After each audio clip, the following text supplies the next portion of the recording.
Hello everyone, and welcome back to my show. I'm Dr. Lott from Acupuncture is My Life. Now in the final part of this series, I'd like to address a point that I'm in disagreement with that was brought up by several individuals who watch my show that live in rural areas within this country. The point presented to me by these individuals was they live in rural areas and are not concerned about this virus, although they have COPD. It was also presented to me that not as many people in rural areas have COPD as does in major cities in this country. All I can say to this, you're wrong.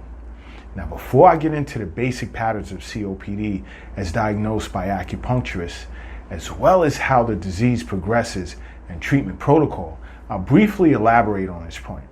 Simply because you live in a rural area and have COPD does not mean that you cannot contract this virus, as well as suffer from more severe implications or an outcome from this virus. If you take a moment and peruse the CDC website, you can find information on the fact that the overall percentage of adults who live in rural areas who have been diagnosed with COPD is almost double that of those who live in major cities.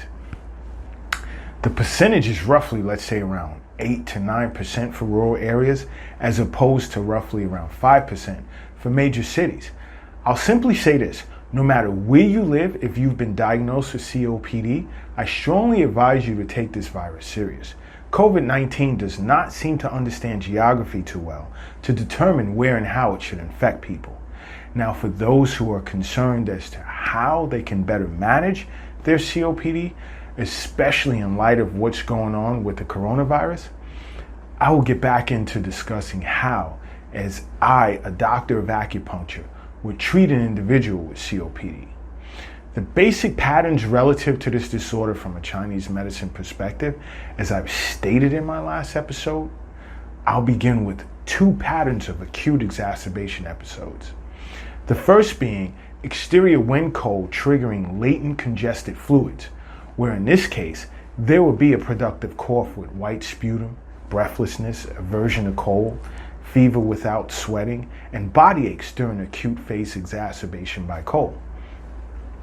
The tongue would appear as white with slippery with a tight wiry pulse. Now in this case, I would look to disperse the cold, release the exterior, warm the lung, and transform congested fluids. Now another acute exacerbation episode could be exterior wind cold with accumulation of phlegm heat. Now in this case, there would also be a productive cough, but with, let's say, a yellow blood-tinged sputum. There would also be aversion to cold, fever with body aches, sweating, and thirst. The patient would present with a yellow tongue coating that's very greasy and a rapid and slippery pulse. Now in this case, I would look to disperse lung qi, release pathogenic influences, clear internal heat, and transform phlegm.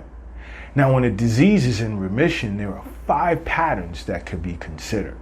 One is phlegm dampness accumulating in the lung, whereby symptoms would, let's say, present with productive cough, with white viscous sputum, a stifling sensation in the chest with breathlessness, and loose stools.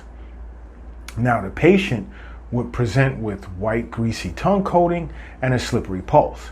Now another remissive pattern could be phlegm heat obstructing the lung, whereby the patient would present with a productive cough with thick yellow sputum, discomfort in the chest, a thirst for cold beverages, and dry stools. The tongue would present with red and the coating would be yellow. And there would be a rapid and slippery pulse as well. Now in this case, I would look to clear lung heat and transform phlegm. Another remissive pattern could be lung deficiency, where the patient would present with a weak cough, rapid breathing, and shortness of breath.